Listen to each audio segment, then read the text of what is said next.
Hey, this is Nilsson Dynasty. Please like, share, and subscribe. Buy some silver and some platinum. And be kind, helpful, and grateful. This is my special effects. I've got a low budget. Be kind, helpful, and grateful because it's better than being a jerk. Uh, this is not about Africa. It's about China and how I was totally unconcerned about them surrounding Taiwan. And blah, blah, blah, the world's going to end. They're going to invade. Trust me, they got this, they got that. Oh, no, yeah. Thank God someone else put this up so I can bring it to you and I don't get the strike for it. But just to let you know how insignificant China surrounding Taiwan was the last time they did so. Trying to show a force, we were told their brute force is being displayed. Yeah, okay, whatever.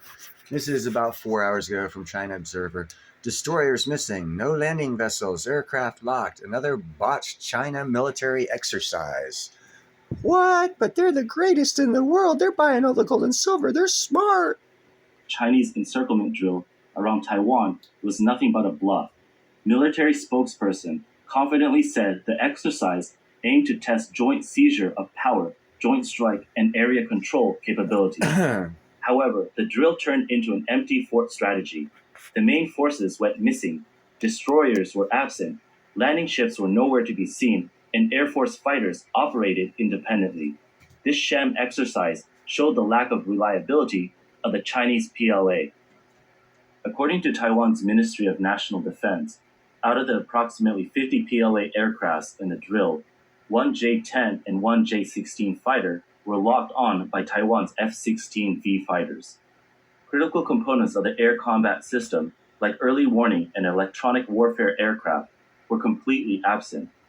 On the ground in China, the 71st Group Army in Huzhou, the 72nd Group Army in Huzhou, and the 73rd Group Army in Xiamen stayed inactive.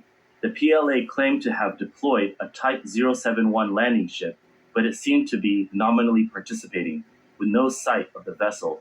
The Marine Corps were also nowhere to be seen.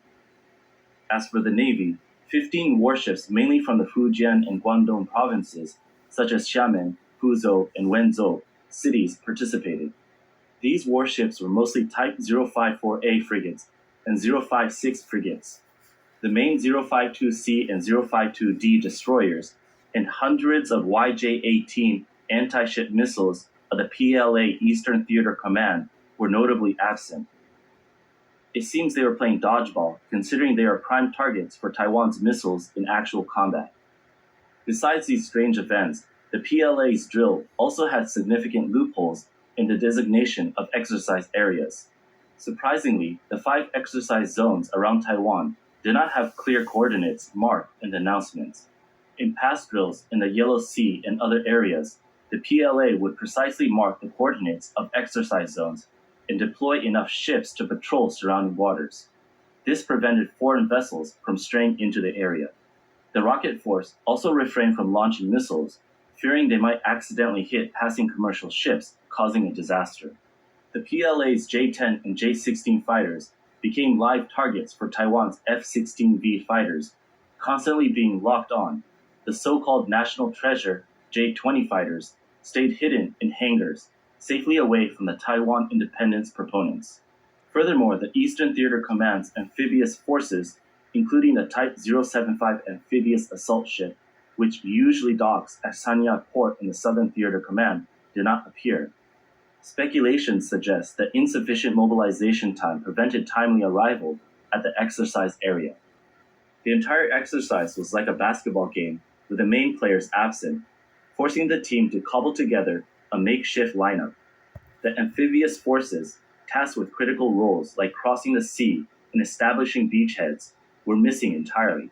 The grand military drill, in terms of troop deployment and equipment selection, was inconsistent with its stated goals. This led to suspicions that the entire operation, from planning to execution, was hastily conducted. In terms of joint operations, the PLA's Navy and Air Force lacked coordination. From publicly available footage, only a few Type 054A frigates and 056 frigates were seen patrolling the exercise area, with no effective coordination with airborne fighters. Although many J-10 and J-16 fighters participated, they appeared to operate independently without coordinated training with naval units. The entire force resembled a hastily assembled army that lacked basic exercise plans.